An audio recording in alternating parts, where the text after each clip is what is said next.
Thank you. It is such an honor for me to be here tonight. I'm here as a proud American, a proud Democrat, a proud mother, and tonight in particular, a very, very proud daughter.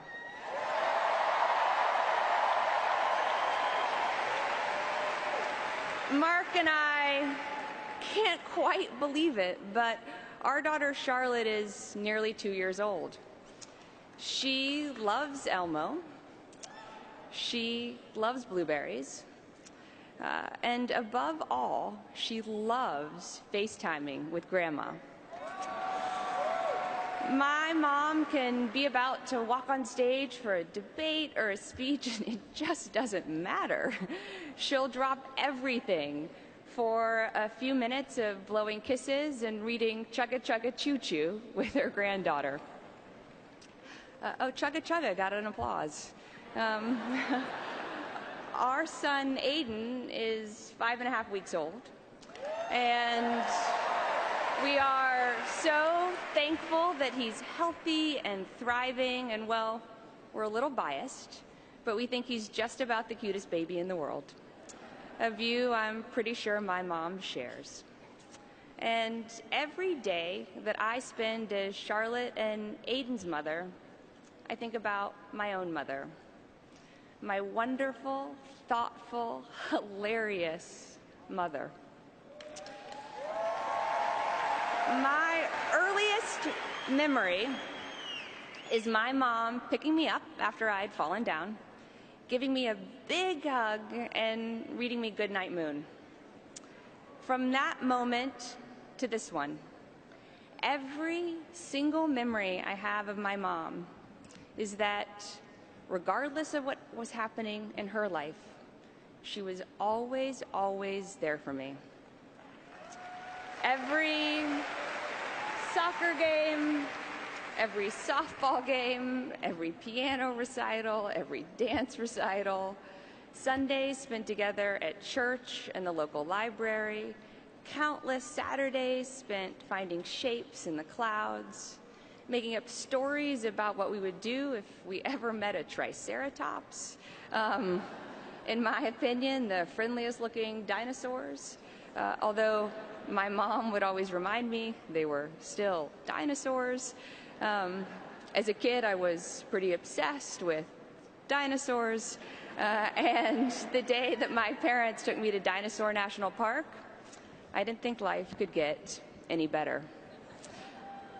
Whenever my mom was away for work, which thankfully didn't happen very often, she left notes for me to open every day she was gone, all stacked neatly together in a special drawer, with a date on the front of each one so I would know which note to open on which day. When she went to France to learn about their childcare system, I remember one was all about the Eiffel Tower. Another was about the ideas she hoped to bring home to help the kids of Arkansas. I treasured each and every one of those notes. They were another reminder that I was always in her thoughts and in her heart. Growing up, conversations around the dinner table always started with what I learned in school that day. I remember one week talking incessantly about a book that had captured my imagination, A Wrinkle in Time.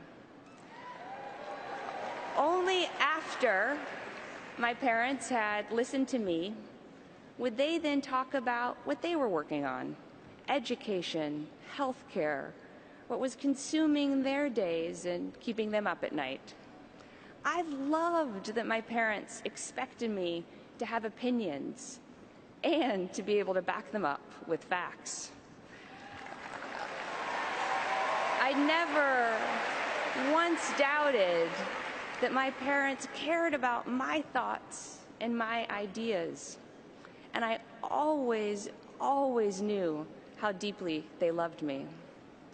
That feeling of being valued and loved, that's what my mom wants for every child. It is the calling of her life.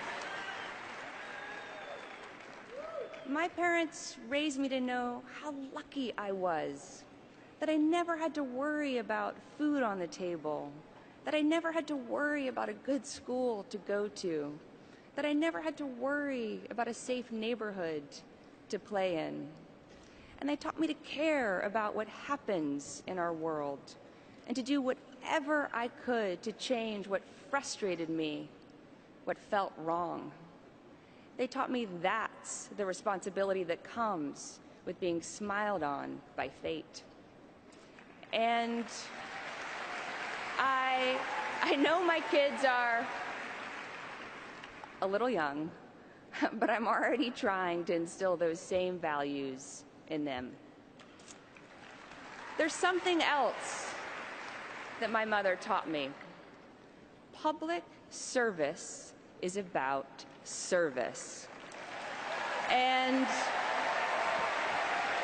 as her daughter, I've had a special window into how she serves. I've seen her holding the hands of mothers, worried about how they'll feed their kids, worried about how they'll get them the health care they need.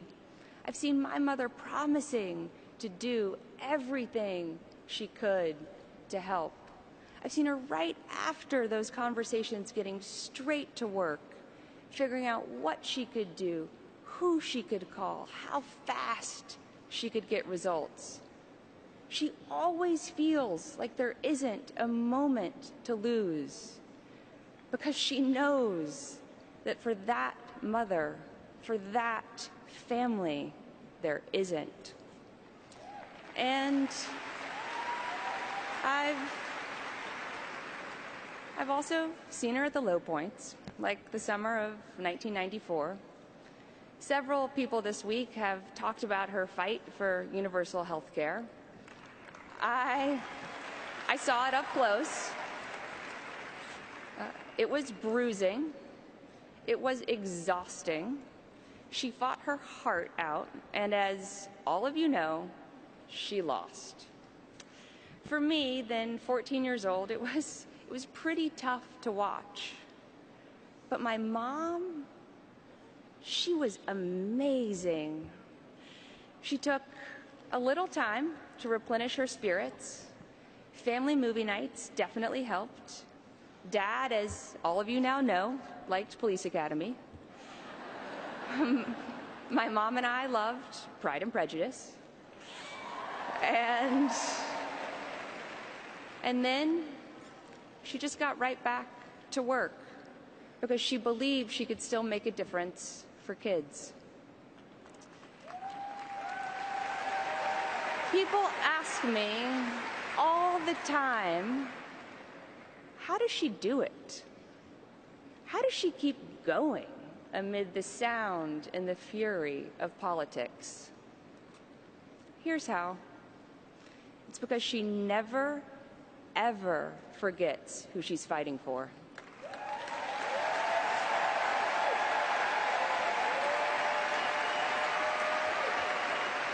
She's worked to make it easier for foster kids to be adopted, for our 9/11 first responders to get the health care they deserve, for women around the world to be safe, to be treated with dignity, and to have more opportunities.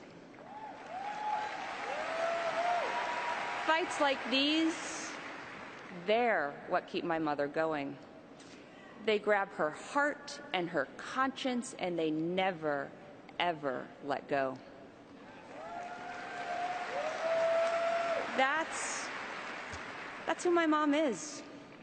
She's a listener and a doer. She's a woman driven by compassion, by faith, by a fierce sense of justice, and a heart full of love. So, this November, I'm voting for a woman who is my role model as a mother and as an advocate. A woman who has spent her entire life fighting for families and children. I'm voting for the progressive who will protect our planet from climate change and our communities from gun violence, who will reform our criminal justice system, and who knows that women's rights are human rights, and who knows that LGBT rights are human rights here at home and around the world. I'm voting for a fighter who never, ever gives up, and who believes that we can always do better when we come together and we work together. I hope that my children will someday be as proud of me as I am of my mom. I am so grateful to be her daughter. I'm so grateful that she is Charlotte and Aiden's grandmother. She makes me proud every single day. And Mom, Grandma would be so, so proud of you tonight.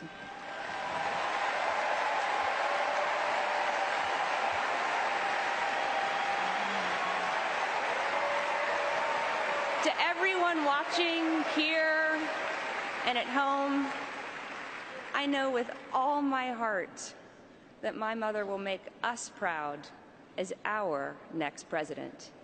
This is the story of my mother, Hillary Clinton.